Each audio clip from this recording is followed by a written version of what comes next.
মমতা ব্যানার্জি সমস্ত রাজনৈতিক দলকে আহ্বান জানিয়েছেন, বিশেষ করে বাম, অতিবাম সমস্ত রাজনৈতিক দল। তিনি একটা কথা বলেছেন, যাদেরকে আহ্বান জানাচ্ছে তাদেরকে অবশ্যই বিজেপি বিরোধী হতে হবে। হঠাৎ করে মমতা ব্যানার্জির কেন এই প্রয়োজনীয়তা পড়লো, আপনার ঠিক কি মনে হচ্ছে? দেখুন, প্রথম কথা হচ্ছে পচা শামুকে পা কাটবো কেন? জেনে বুঝে পচা শামুকে পা কাটাতে যাব কেন? এই বিজেপিকে পশ্চিমবাংলায় খাল কেটে কুমির কে নিয়ে এসেছিলেন? মমতা ব্যানার্জি 1998 সালে। এই বিজেপিকে বসিয়ে খাইয়ে পড়িয়ে তাকে স্বাস্থ্যবান চেহারা বানিয়ে গোটা রাজ্যটা কার্যত তার হাতে তুলে দিয়েছেন। আজ থেকে কয়েকদিন আগে বলতেন পশ্চিমবাংলায় বাম বলে কিছু নেই, দূরবীন দিয়ে লাল ঝান্ডা দেখতে হয়। আজ থেকে কয়েকদিন আগে বলতেন বাম রাম জোট করেছেন, আজকে বলছে বামেদেরকে পাশে চাই বিজেপির বিরুদ্ধে লড়বার জন্য। আমরা একটাই কথা স্পষ্টভাবে, আমাদের রাজ্য সম্পাদক কমরেড মোহাম্মদ সেলিম, আমরা স্পষ্টভাবে বলেছি, নো, না, কখনো কোনোদিনও এই সাম্প্রদায়িকতার বিষবাষ্প যারা পশ্চিমবাংলায় চাষ করেছে, পশ্চিমবাংলাটাকে যারা চুরি দুর্নীতির আঁতুর ঘরে পরিণত করেছে, যে বিজেপি পশ্চিমবাংলায় কোনোদিন একটা পঞ্চায়েত জিততে পারতো না, এই বিজেপিকে পশ্চিমবাংলায় জিতবার ব্যবস্থা করে দিয়েছে। এমন দুঃশাসন করেছে তৃণমূল যে মানুষ বাধ্য হয়েছেন গিয়ে অন্য যাকে খুশি গিয়ে ভোট দি, বাবা একে আগে তারাই। ফলে এমন একটা শক্তিকে আমরা বিজেপির বিরুদ্ধে লড়বো, কমিটমেন্টের সাথে বিজেপির বিরুদ্ধে লড়বো। কারণ বিজেপি মতাদর্শগতভাবে সিপিআইএম কে, কমিউনিস্টদেরকে, বামেদেরকে তারা শত্রু মনে করে। আমরা তাদের বিরুদ্ধে লড়বো, এ নিয়ে কোনো সন্দেহ নেই। মানুষের রুটি রুজির ওপর আক্রমণ নেমে আসছে, আমরা তাদের পাশে দাঁড়াচ্ছি, এ নিয়েও কোনো সন্দেহ নেই।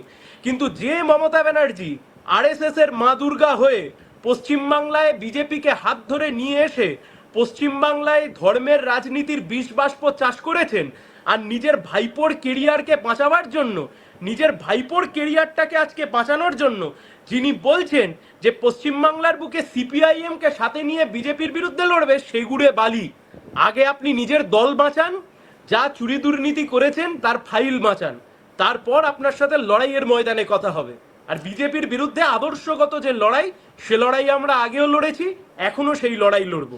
তাহলে সায়ন, আপনাদের তো প্রতিদ্বন্দ্বী আরো বাড়লো, একদিকে বিজেপি আর একদিকে তৃণমূল কংগ্রেস।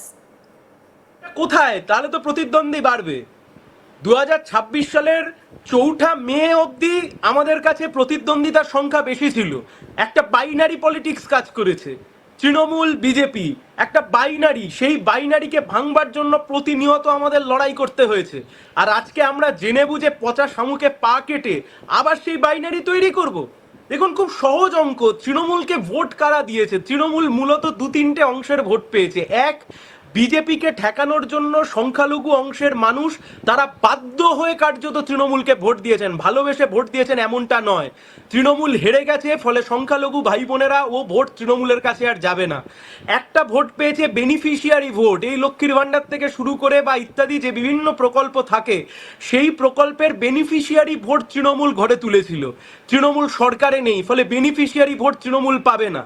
একটা গুন্ডা রাহাজানি দুর্নীতিগ্রস্ত এলাকার কিছু প্রমোটার, মাটির জমি মাফিয়া, বালি মাফিয়া, এদেরকে নিয়ে তৈরি হওয়া একটা দল, এ দল থাকবে না, এই দল তো উঠে যাবে। বিজেপির বিরুদ্ধে শুনুন, পশ্চিমবাংলায় আদর্শগত লড়াই, একদিকে আছি আমরা, আরেক দিকে আছে বিজেপি, এ মাঝখানে কোনো তৃণমূল নেই, কোনো তৃণমূল নেই। সরাসরি আদর্শগত লড়াই হবে, একদিকে থাকবো আমরা, আরেক দিকে আছে বিজেপি, সরাসরি মতাদর্শগত লড়াই। কোনো তৃতীয় পক্ষকে রেখে পশ্চিমবাংলার রাজনীতির পরিবেশকে আমরা আর ওই দিদি মোদির বাইনারিতে ঢুকতে দেব না। একদম তাই সায়ন, আপনি আমাদের সঙ্গে থাকবেন, আমরা আরও একটা বিষয় নিয়ে আলোচনা করব এবং যেটা অত্যন্ত তাৎপর্যপূর্ণ। আমরা প্রত্যেকেই জানি যে 2026-এর বিধানসভা নির্বাচনে তৃণমূল কংগ্রেস একেবারে ধরাশায়ী হয়েছে। 294টার মধ্যে তারা মাত্র 80টা সিটে জয়লাভ করেছে। এরপর আমরা দেখতে পাচ্ছি যে হোয়াটসঅ্যাপ গ্রুপ ছেড়েছেন ফিরহাদ হাকিম এবং কলকাতা পুরসভার দুটো গ্রুপ থেকে তিনি লেফট হয়েছেন। একটি হচ্ছে পাবলিক সেফটি গ্রুপ আর একটা হচ্ছে ভেক্টর কন্ট্রোল গ্রুপ। হঠাৎ করে কেন তিনি এই গ্রুপ থেকে লেফট হতে গেলেন, নেপথ্যে কারণটা কি, আসলে এটা নিয়ে এবার আলোচনা করি।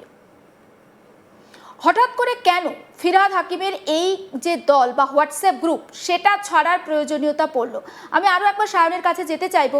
সায়ন, আমরা দেখতে পাচ্ছি যে তৃণমূল কংগ্রেসের ভিতরে একটা অসন্তোষ এবং বেশ কয়েকজন তৃণমূলের যুব নেতা, তাদেরকে প্রথমে শোকজ করা হয়েছিল 5 জনকে, 24 ঘন্টার মধ্যে তাকে উত্তর দিতে বলা হয়েছিল, তাদের উত্তরে দল সন্তুষ্ট নয়, 6 বছরের জন্য সাসপেন্ড করা হয়েছে 2-3 জনকে। কি মনে হচ্ছে? কিছু মনে হচ্ছে না, গোটা তৃণমূল দলকে পশ্চিমবাংলার মানুষ সাসপেন্ড করে দিয়েছে। ফলে কে কোথায় সাসপেন্ড হলেন, কে কোথায় সাসপেন্ড না হলেন, এ তাদের দলের আভ্যন্তরীণ বিষয়, এতে কিচ্ছু যায় আসে না। শুনুন, তৃণমূলের নামে 80টা বিধায়ক থাকতে পারে, কিন্তু রাস্তার আন্দোলন বা রাস্তায় মানুষের পাশে থাকা বিজেপি যে রুটি রুজির ওপর আক্রমণ নামিয়ে আনছেন, আপনারা নিউ মার্কেটে দেখেছেন যেভাবে বুলডোজার সংস্কৃতি করা হয়েছে, বা বিভিন্ন পোস্টপল ভায়োলেন্স হতে পারে, ঘটনাচক্রে বিভিন্ন জায়গাতে দেখছি লেলিন মূর্তি ভাঙা হচ্ছে, আমাদেরকে টার্গেট করা হচ্ছে। আবার ঘটনাচক্রে দেখছি তৃণমূলের যে গুন্ডা বাহিনী, সে তৃণমূলের গুন্ডা বাহিনী রাতারাতি জার্সি বদল করে এখন বিজেপির নেতা হয়ে গেছেন। যারা মমতা ব্যানার্জির পাশে জয় বাংলা করে ঘুরে বেড়াতেন, তারা দেখলাম গতকাল ভিভিআইপি কার্ড নিয়ে সরকারের যে শপথ গ্রহণ অনুষ্ঠান মুখ্যমন্ত্রী সেখানে গিয়ে বসেছিলেন। ফলে আমাদের কথা খুব স্পষ্ট এবং খুব পরিষ্কার, দেখুন পশ্চিমবাংলায় তৃণমূল দুর্নীতি, সাম্প্রদায়িকতা, ধর্মের রাজনীতি এবং বিজেপিকে জায়গা করে দেওয়া, এই সব কটা কাজ তৃণমূল করেছে। ফলে তৃণমূলে কে রইল আর তৃণমূলে কে গেল, এ কিছু যায় আসে না। কয়েকদিন অপেক্ষা করেন, গোটা তৃণমূল দলটা লাটে উঠে যাবে। কারণ এই দলটার তো না আছে আদর্শ, না আছে কোনো মতামত, না আছে কোনো মতবাদ, কি আছে? শুধু চোরের টাকা, লুটের টাকা, এই দিয়ে তো দল চলতো, সরকারে নেই। ফলে এই দল থাকবে না। আমি আপনাকে আগেও বলেছি, আমি আপনাকে আবারও বলছি, পশ্চিমবাংলায় এখন আদর্শগত লড়াই হবে। একদিকে থাকবে বাম, আরেক দিকে থাকবে বিজেপি, অর্থাৎ অতি ডান। এর মাঝখানে কোনো তৃণমূল বা কোনো এই সমস্ত জোড়া ফুলের জায়গা নেই। বেশ বেশ, অনেক ধন্যবাদ সায়ন আমাদের সঙ্গে থাকার জন্য। আমরা কথা বলছিলাম, সিপিআইএম নেতা তথা আইনজীবী সায়ন ব্যানার্জি ছিলেন আমাদের সঙ্গে। আমি আরও একবার কথা বলতে চাইবো কৌশিকের সঙ্গে। কৌশিক নিউজ রুম থেকে আমার সঙ্গে সরাসরি রয়েছে। কৌশিক, যে বিষয়টা জানতে চাই, যে সায়নের সঙ্গে কথা বলছিলাম, সায়ন বলছিল যে একদম দুটো লড়াই, অর্থাৎ একদিকে বিজেপি অর্থাৎ অতি ডান, আর একদিকে বামেদের সঙ্গে লড়াই হবে, মাঝখানে কেউ থাকবে না, এটা সায়ন ব্যানার্জির বক্তব্য।